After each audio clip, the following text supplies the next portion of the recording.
So pre release event గురించి మాట్లాడారు కాబట్టి సుధీర్ గారు ఎమోషనల్ అయ్యారు. వేనన్న వల్ల ఈరోజు నేను 4 ముద్దలు తినగలుగుతున్నానని ఎమోషనల్ అయ్యారు.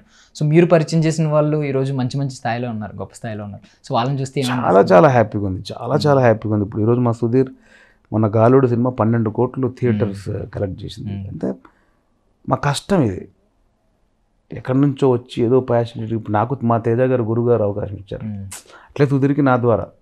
ఎక్కడి నుంచి వచ్చినా కూడా ఇక్కడ ప్రూవ్ అవ్వాలని కలలు కానీ ఎన్నో సాక్రిఫైజేషన్ చేస్తే తప్ప ఈరోజు నాకు ఈ బలగం సక్సెస్ రాలేదు, మా సుధీర్కి గాలుడు సక్సెస్ రాలేదు. ఊరికే రాలేదు, దీని వెనకాల ఎంతో సాక్రిఫైజేషన్ ఉంది. ఇప్పుడు మా సీను త్వరలో రాజు యాదవ్ అనే సినిమా గొప్ప సినిమాతో వస్తున్నాడు, గెటప్ సీన్. అది కూడా మంచి సినిమా అవుతుంది. అంటే ఇది ఇక్కడ వచ్చిన స్వార్థం ఏంటంటే వేణు వండర్స్, నేను సుధీర్ సీను, మా వండర్స్ మాకు ముగ్గురికి ఎట్ ఏ టైంలో ఇప్పుడు వాడికి గాలోడు పడింది, నాకు బలగం పడింది, డెఫినెట్లీ సీన్ గడ్డి కూడా రాజు యాదవ్ పడుద్ది అనే కాన్ఫిడెన్స్ నాకు ఉంది. ఇదొక సంతోషం. అంటే నా టీం అంతా పైకి వస్తున్నాం అంటే ప్రూవ్ చేసుకోవడం, నెక్స్ట్ లెవెల్కి రావడం అనేది, నా టీంతో పాటు వస్తున్నాం అనేది ఇంకొక ఆనందం నాకు. అండ్ ప్రూవ్ చేసుకోవడం అన్నారు కదా, ప్రూవ్ చేసుకోవడం ఒక ఎత్తు అయితే వాళ్ళని ముందుగా గుర్తించడం కూడా ఒక ఎత్తు. సుధీర్ గారిని సుధీర్ అన్నని ముందు చూసినప్పుడు ఎవరు ఇంత టాలెంటెడ్ అనుకోరు, ఎందుకంటే ఇంట్రోవర్ట్ లా కనిపిస్తాడు ఆయన. అదే హ్యాపీ, అంటే చాలా సంతోషం. బేసిక్గా అనుకున్నారన్న స్టార్టింగ్ చూసినప్పుడు వాళ్ళని అనుకున్నారా ఎంత స్థాయికి వస్తారు వాళ్ళు అని?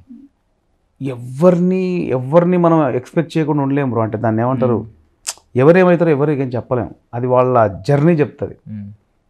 జర్నీ ఎన్ని ప్రాబ్లమ్స్ ఉన్నా అక్కడే ఉండి నిలబడి ముందుకు వెళ్ళగలుగుతున్నారా లేదా అనే వాళ్ళ సామర్థ్యం మీద ఉంటుంది. మనం ఎవరిని ఏం గెస్ట్ చేయలేము. మీరు కూడా రేపు పొద్దున ఏమవచ్చు, మీ బాడీ లాంగ్వేజ్ చూసి మనం ఏం చెప్పలేము. మీ లోపల ఏముందో నాకేం తెలుసు, మీతో ట్రావెల్ అయితే తప్ప. సో చెప్పలేము. వాళ్ళ కసి, నిలబడాలని వాళ్ళ తపన ముందుకు తీసుకెళ్తుంది అంతే. మనం చూడగానే వీడు ఎట్లా అవుతాడు అట్లా అవుతాడు ఎట్లా గెస్ట్ చేస్తాం మనం. సో చూడగానే ఎంతవరకు ఉంటుందో, డిక్షన్ బాగుంది, టైమింగ్ బాగుంది, కొంచెం సిన్సియారిటీ ఉంది. అప్పుడు మేము టీమ్ లీడర్లం కాబట్టి బాగా చేస్తున్నంటే ఇంకొంచెం క్యారెక్టర్ ఎక్కువ రాయొచ్చు, అంతవరకే కదా. అప్పుడే మనం ఫ్యూచర్ని గెస్ట్ చేయలేం కదా ఎవరు.